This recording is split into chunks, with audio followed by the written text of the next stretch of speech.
দেশের ফুটবলের উন্নয়নে নিরলস কাজ করে যাচ্ছে দেশের সবচেয়ে বড় ক্রীড়ানুরাগী শিল্পগোষ্ঠী বসুন্ধরা গ্রুপ। তাদের হাত ধরে গেল বছরের শেষে যাত্রা শুরু করে বসুন্ধরা কিংস ফুটবল একাডেমি।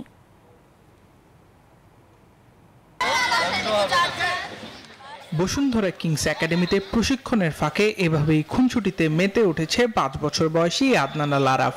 আর এই খুদে ফুটবলারের অদম্য ইচ্ছা ভবিষ্যতে একজন নামকরা ফুটবলার হবেন। শুধু আদনানই নন, তার মতন শত শত খুদে ফুটবলারের স্বপ্নকে বাস্তবে রূপ দিতেই গেল বছরের অক্টোবরে আন্তর্জাতিক সুযোগ সুবিধা নিয়ে যাত্রা শুরু করে বসুন্ধরা কিংস ফুটবল একাডেমি, যেখানে 3টি ভিন্ন ক্যাটাগরিতে প্রশিক্ষণ নিচ্ছে কয়েকশো ফুটবলার। এখানে শিখতেছি গেম কিভাবে খেলবো, তারপর মেন্টালি রেডি কিভাবে থাকবো, ফিজিক্যালি রেডি কিভাবে থাকবো। প্র্যাকটিস আগের তুলনায় অনেক ইমপ্রুভ হয়েছে, আমার স্পিড, স্ট্যামিনা আর এক্সেট্রা অনেক ভালো। এখানে পরিবেশ, আবার এখানে কোচরা অনেক গুড, আমাদের ভালো করে শিক্ষা দেয়, আবার কিভাবে পাসিং করতে হয়, বেসিকগুলি সব শিখাচ্ছে ভালো করে।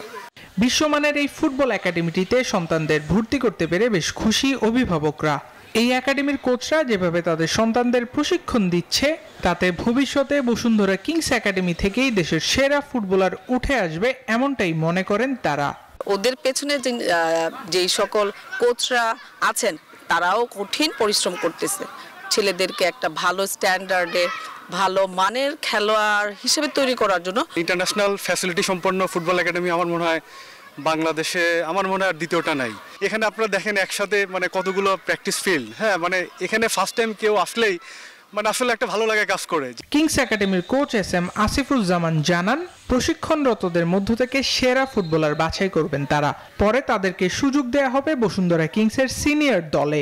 আমরা প্রফেশনালি চিন্তা করছি, যেহেতু 3টা এজ গ্রুপে ভাগ করা আছে, ওদের বয়স ওয়াইজ ওদেরকে অ্যাকোমোডেট করার সর্বোচ্চ চেষ্টা করব।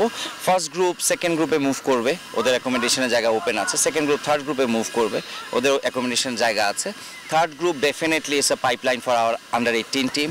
তিনি আরও জানান, বসুন্ধরা কিংস একাডেমিতে অচিরেই টুর্নামেন্ট আয়োজন করা হবে, যেখানে একাডেমিটিতে থাকা ফুটবলাররা অংশগ্রহণ করবে।